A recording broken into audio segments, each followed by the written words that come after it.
Welcome to StormPixl's Best Practices for Taking Proper Photos tutorial.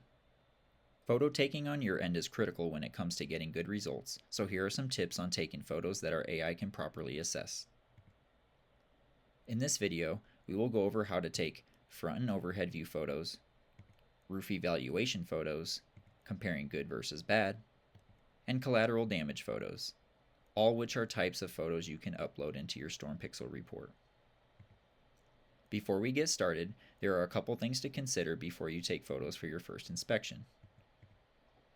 It's important your photos are saved as the originals and are not being compressed. Make sure they are over 2 megabytes by looking at their file size. Anything under 2 megabytes will not be processed through the AI and won't show up on your final report.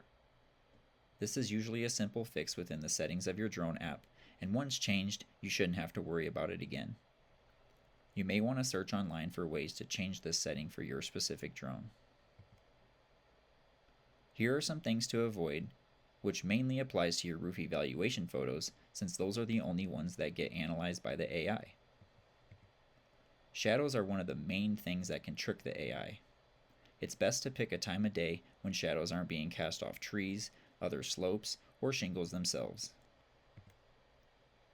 Avoiding areas that are not roofing material, such as parts of the yard, siding, windows, trees, etc., are important because these areas could show false detections on your final report. You can, however, upload any photos of areas that show storm damage into our collateral damage section. We'll go over this more in detail in this video. Weather can also affect your inspection. Avoid windy days, as this may affect your drone or the quality of your photo. Wait until rain has dried, as wet shingles could be improperly marked. Photo quality matters because our deep learning AI models scan individual pixels to detect hail and wind damage that are nearly invisible from ground level. Consistent photo framing allows the model to process imagery with confidence. Poor quality, blurry, or low resolution photos can result in missed or false positives and may need to be retaken. Following our photo taking procedures ensures you gather definitive evidence the first time. You start by taking one front view and one overhead view photo. Distance and angle doesn't matter with these because they do not get run through the AI. Next are the roof evaluation photos. These are the most important because they get analyzed by the AI. We train our AI within a specific range, so it's important they're taken the right way. As you see in this example, a straight-on shot between 12 and 20 feet away from the slope is what you're aiming for. Getting too close or too far away can affect results or might not get marked at all. Angle the gimbal so the camera is facing perpendicular to the pitch of the roof. As you notice here, the shingles at the top of the photo are around the same size as the shingles at the bottom. If it helps, it should almost appear as a flat roof with shingles on it. Ensure most shingles are facing the camera within your target area, free from shadows and other parts of the house. Again, those can be uploaded in the collateral damage section at the end. We will now go over some examples of good versus bad photos in certain areas of the roof. Notice all of the good photos throughout these examples are taken fairly similar to each other. Here is a good example as far as distance. Again, anywhere between 12 and 20 feet is what you're aiming for. This photo was taken too far away. Like our own eyes, it's hard for AI to detect damage from a distance. Don't try to capture the entire slope in this photo. Instead, you may need to take a few pictures of bigger slopes to capture the entire slope. Here's a good example as far as angle.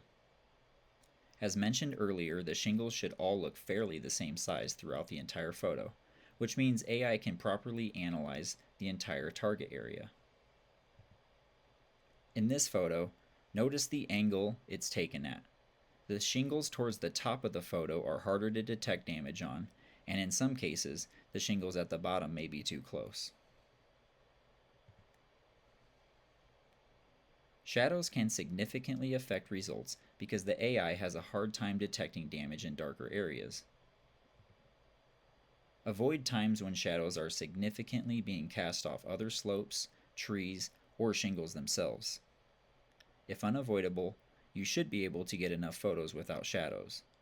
However, if not, you may need to return at a later time or another day. Avoid showing parts of the yard if possible.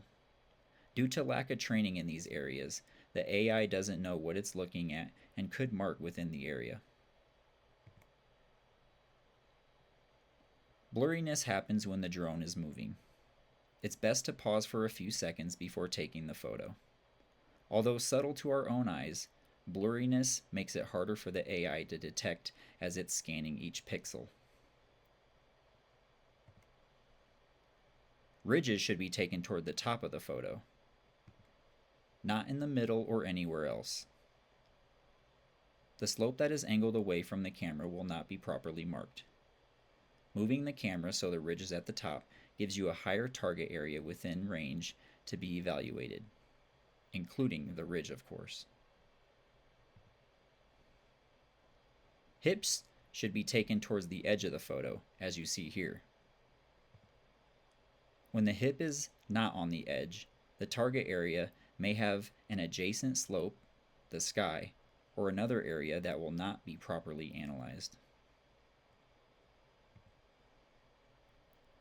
Valleys are more forgiven because both slopes face the camera, but they should still be taken a particular way. Notice here the valley is toward the corner of the photo. This makes for a better target area because most of the shingles are the same distance and angle within the photo. Here you see the valley towards the middle of the photo. Although the AI may detect well within the entire target area, the slope on the left is more ideal as far as distance and angle. Lastly are collateral damage photos. These are photos showing supporting evidence of storm damage throughout the property. Take close-ups of damaged shingles, siding, soft metal, or any other areas that help support the claim.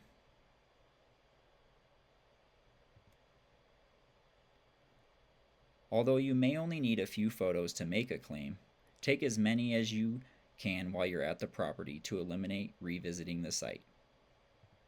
You can always remove photos that were not taken properly once a report is complete. You can also add photos you may have missed or retaken.